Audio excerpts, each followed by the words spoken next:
આપણે આજે જે આપણો સબ્જેક્ટ છે આઈટી ઇન્ડસ્ટ્રીયલ ટ્રાન્સડ્યુસર, તેનું આપણે ચેપ્ટર 2 યુનિટ 2 જેનું નામ છે ટ્રાન્સડ્યુસર બેઝિક્સ એ સ્ટડી કરશું. જીટીયુની ફાઇનલ પરીક્ષામાં આ ચેપ્ટરમાંથી ટોટલ 10 માર્ક્સનું પૂછાતું હોય છે. ક્લિયર? તો સૌથી પહેલા તો ટ્રાન્સડ્યુસર જોઈએ. What do you mean by transducer? બરાબર, ટ્રાન્સડ્યુસરની વ્યાખ્યા શું છે? What do you mean by transducer? તો ટ્રાન્સડ્યુસર છે એ એક પ્રકારની ડિવાઇસ છે જે વન ફોર્મ ઓફ એનર્જી છે એને અનધર ફોર્મમાં કન્વર્ટ કરે. બરાબર, તો જોઈએ. ટ્રાન્સડ્યુસર છે એ એવું સાધન ઇક્વિપમેન્ટ છે જે એક પ્રકારની એનર્જી જેમ કે ભૌતિક પરિમાણ હોય, દબાણ હોય, તાપમાન હોય, પ્રવાહ હોય, એને બીજી એનર્જી એટલે કે સામાન્ય રીતે વિદ્યુત સંકેતમાં રૂપાંતરિત કરે છે. તો આ થઈ ગયું આપણું ટ્રાન્સડ્યુસર. ઇન શોર્ટ જોઈએ તો transducer means convert the one form of energy into another. એક ફોર્મમાંથી બીજા ફોર્મમાં એનર્જીને કન્વર્ટ કરવાનું કાર્ય કરે છે ટ્રાન્સડ્યુસર જે છે એ. હવે ખાસ મોસ્ટ આઈએમપી જે છે એક્ઝામ રિલેટેડ, તો ખાસ આ જે બ્લોક ડાયાગ્રામ છે ટ્રાન્સડ્યુસરનું એ મોસ્ટ આઈએમપી છે.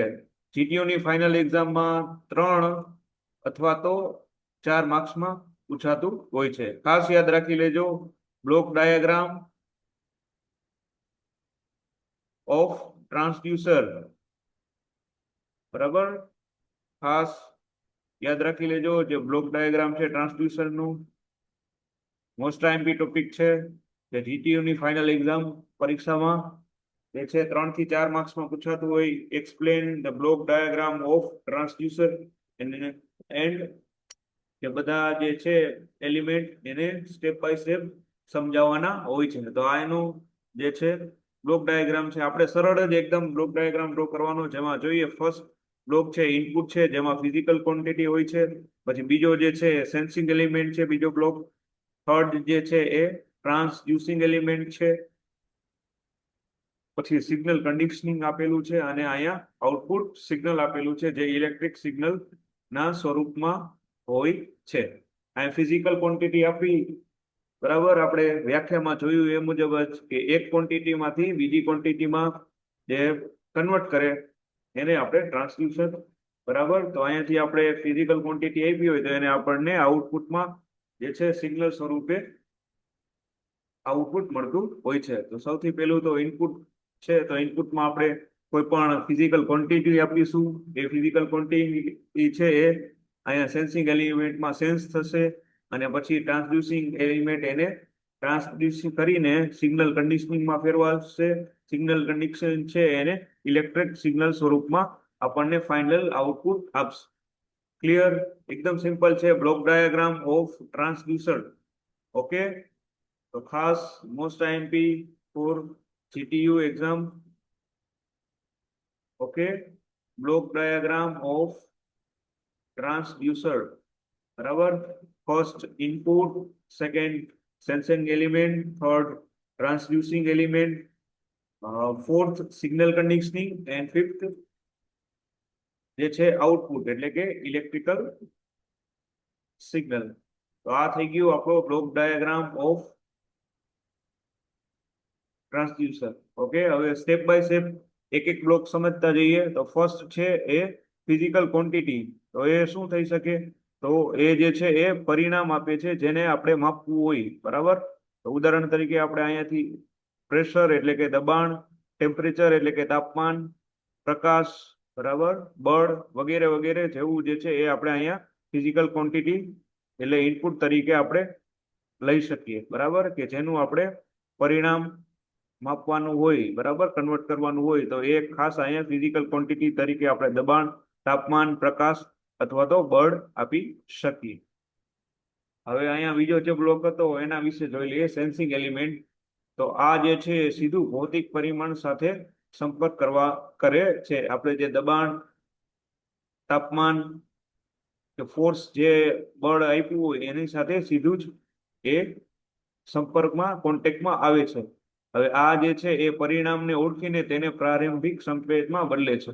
બરાબર, દબાણને પહેલા તો એ દબાણ છે, ટેમ્પરેચર છે, બળ છે, એને બરાબર ઓળખીને એને પેલા તો સંકેતમાં એટલે કે સિગ્નલ સ્વરૂપે એને બદલે છે, બરાબર. પછી જે થર્ડ છે ટ્રાન્સડ્યુસિંગ એલિમેન્ટ, તો એનું એ કાર્ય છે કે સેન્સિંગ એલિમેન્ટ થી મળેલો જે સંકેત હોય એને વિદ્યુત સિગ્નલ, વિદ્યુત સંકેત એટલે કે ઇલેક્ટ્રિક સિગ્નલમાં એને કન્વર્ટ કરે છે, બરાબર. ઉદાહરણ તરીકે આપણે લખી શકીએ કે થર્મોકપલ એટલે કે ટેમ્પરેચર છે, બરાબર, એ વોલ્ટેજમાં જ્યારે ડિસ્પ્લેસમેન્ટ છે એ આપણને વોલ્ટેજમાં આપે છે, બરાબર. ટેમ્પરેચર હોય થર્મોકપલ તો એને આપણે વોલ્ટેજના સ્વરૂપમાં આપે છે, ત્યારે લિનિયર વેરિયેબલ ડિફરન્શિયલ ટ્રાન્સફોર્મર છે એ ડિસ્પ્લેસમેન્ટ હોય એને વોલ્ટેજના સ્વરૂપમાં આપણને રૂપાંતરિત કરીને આપે છે. હવે સિગ્નલ કન્ડિશનિંગ, તો જે મળેલો વિદ્યુત સંકેત હોય, બરાબર, એને એમ્પ્લીફાય કરી, ફિલ્ટર કરી અને અન્ય યોગ્ય સ્વરૂપમાં, જે સ્વરૂપમાં આપણે જોતો હોય એ સ્વરૂપમાં એ બદલી આપે છે, જેથી આપણને આઉટપુટ જે છે એ ચોક્કસ અને એકદમ ઉપયોગી મળે.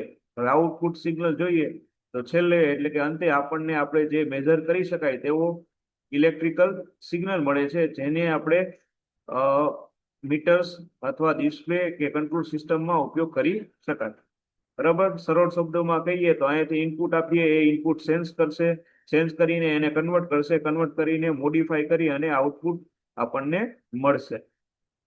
ક્લિયર? તો આ થઈ ગયું most IMP topic, block diagram of transducer, બરાબર. વ્યવસ્થિત જોઈ લ્યો. ખાસ આ જેટલા જેટલા ટોપિક છે એ ખાસ લખવાની પ્રેક્ટિસ કરવાની રહેશે, જેથી કરીને પરીક્ષામાં ઇઝીલી આવડી જાય. Okay, block diagram of transducer video વ્યવસ્થિત એકવાર.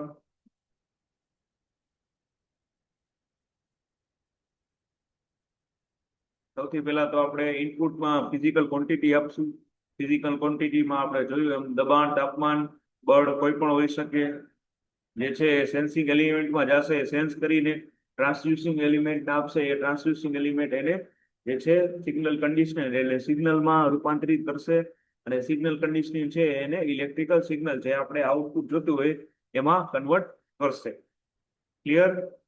આ થઈ ગયું આપણું જે છે બ્લોક ડાયાગ્રામ ઓફ ટ્રાન્સડ્યુસર, બરાબર. Input, sensing element, transducing element, signal conditioning and output કે જે ફિઝિકલ ક્વોન્ટિટી આપી હોય એને ઇલેક્ટ્રિકલ સિગ્નલમાં કન્વર્ટ કરશે. ક્લિયર?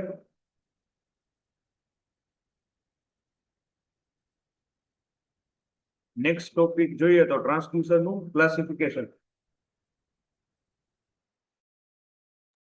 તો ટ્રાન્સડ્યુસર ક્લાસિફિકેશન છે એ પ્રિન્સિપલ ઓફ ટ્રાન્ઝેક્શન એટલે કે પરિવર્તનના સિદ્ધાંતના આધારે કરી શકાય. તો એમાં જે ટ્રાન્સડ્યુસર ને તેની કાર્ય પદ્ધતિ અનુસાર આપણે નીચે પ્રમાણે વર્ગીકૃત કરી શકાય. એમાં resistive transducer, inductive transducer and capacitive, piezo electrical, photo electrical, બરાબર. તો ખાસ જે છે આટલા પ્રકારમાં એને વર્ગીકૃત કરી શકાય ફોર પ્રિન્સિપલ ઓફ ટ્રાન્સડક્શન. ક્લિયર? તો રજિસ્ટિવ ટ્રાન્સડ્યુસર જોઈએ તો રજિસ્ટરના બદલાવ દ્વારા સિગ્નલ આપે છે. ઉદાહરણ તરીકે આપણે strain gauge, RTD, register temperature detector રહી શકીએ, બરાબર. ઇન્ડક્ટિવ ટ્રાન્સડ્યુસર હોય તો જે છે ઇન્ડક્ટન્સના બદલવાથી આપણે સિગ્નલ આપે છે. આપણે એક્ઝામ્પલ તરીકે લઈએ તો એલવીડીટી એટલે કે લિનિયર વેરિયેબલ ડિફરન્શિયલ ટ્રાન્સફોર્મર, બરાબર, એ ખાસ યાદ રાખવાનું રહેશે. પછી કેપેસિટિવ ટ્રાન્સડ્યુસર, તો એ કેપેસિટન્સમાં ફેરફાર દ્વારા આઉટપુટ આપે છે. ઉદાહરણ તરીકે કેપેસિટિવ પ્રેશર સેન્સર. પછી પીઝો ઇલેક્ટ્રિકલ ટ્રાન્સડ્યુસર, તો જે છે દબાણ અથવા તો બળથી વિદ્યુત વોલ્ટેજ ઉત્પન્ન કરે છે, જેમ કે પીઝો ઇલેક્ટ્રિકલ ક્રિસ્ટલ. પછી ફોટો ઇલેક્ટ્રિકલ ટ્રાન્સડ્યુસર કે જે પ્રકાશને વિદ્યુતીય સિગ્નલમાં રૂપાંતરિત કરે છે. ઓકે, અને ઉદાહરણ જોઈએ તો photo electrical photodiode, photovoltaic voltaic cell. Okay, તો આ ખાસ યાદ રાખવાનું રહેશે.